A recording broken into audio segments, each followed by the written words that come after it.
আসসালামু আলাইকুম। আমি ডাক্তার মোহাম্মদ রসুল আলম, মাহি হোমিও রিসার্চ, আহমেদপুর, বড়াইগ্রাম, নাটোর। আজকের এই ভিডিওটি তাদের জন্য যারা প্রতিদিনের জীবনে হঠাৎ সর্দি, কাশি, জ্বর, নাক দিয়ে ঝরঝর করে পানি পড়ে, কোথায় গেলে স্থায়ী সমাধান মিলবে সেটা ঠিক করতে পারছেন না। বন্ধুরা, হঠাৎ সর্দি, জ্বর, কাশি হলে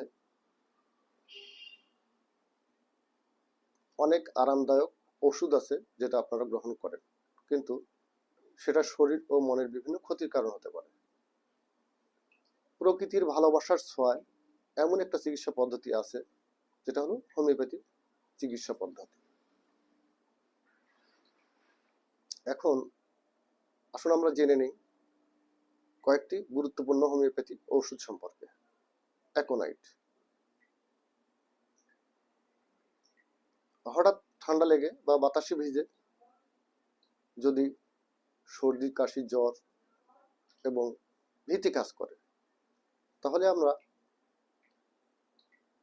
নির্দ্বিধায় অ্যাকোনাইটের কথা স্মরণ করতে পারি। বেলেডোনা। গা হাত পা জ্বালা পোড়া, জ্বর, চোখ মুখ লাল হয়ে আসা, সেক্ষেত্রে আমরা বেলেডোনার কথা স্মরণ করতে পারি। অ্যালিয়েনসিপা। হঠাৎ করে ঠান্ডা লেগে নাক দিয়ে ঝরঝর করে পানি পড়ছে, সেক্ষেত্রে আমরা অ্যালিয়েনসিপার কথা স্মরণ করতে পারি। জেলসেনিয়াম। হোমিওপ্যাথিতে জেলসেনিয়াম একটা খুব গুরুত্বপূর্ণ ওষুধ। হঠাৎ করে ঠান্ডা, জ্বর, সর্দি, শরীরে বল না পেয়ে নিস্তেজ হয়ে আসার ক্ষেত্রে আমরা জেলসেনিয়াম নিতে পারি। কারণ হলো হোমিওপ্যাথি চিকিৎসা ব্যবস্থা মানুষের শরীরে রোগ প্রতিরোধ ক্ষমতার সাথে মিশে একসাথে কাজ করে এবং স্থায়ীভাবে পার্শ্ব প্রতিক্রিয়াহীন তাকে সুস্থ করার ব্যবস্থা করে থাকে। তো কথা হলো বন্ধুরা, আমার এই ভিডিওটি যদি আপনাদের কোনো উপকারে আসে তাহলে লাইক ও কমেন্ট করবেন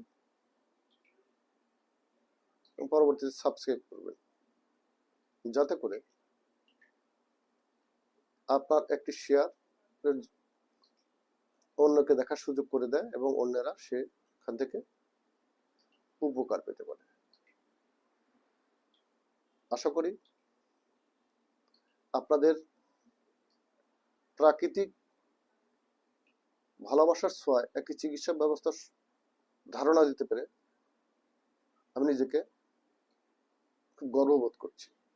আসুন আমরা সবাই প্রত্যেকেই হোমিওপ্যাথি চিকিৎসা পদ্ধতি গ্রহণ করি, অন্যকে গ্রহণ করতে উৎসাহিত করি, যাতে করে কোনো পার্শ্ব প্রতিক্রিয়া ছাড়া আমরা যে কোনো রোগ থেকে মুক্তি পেতে পারি। এখন কথা হলো, আমরা মানুষ আলাদা, আমাদের লক্ষণগুলো আলাদা।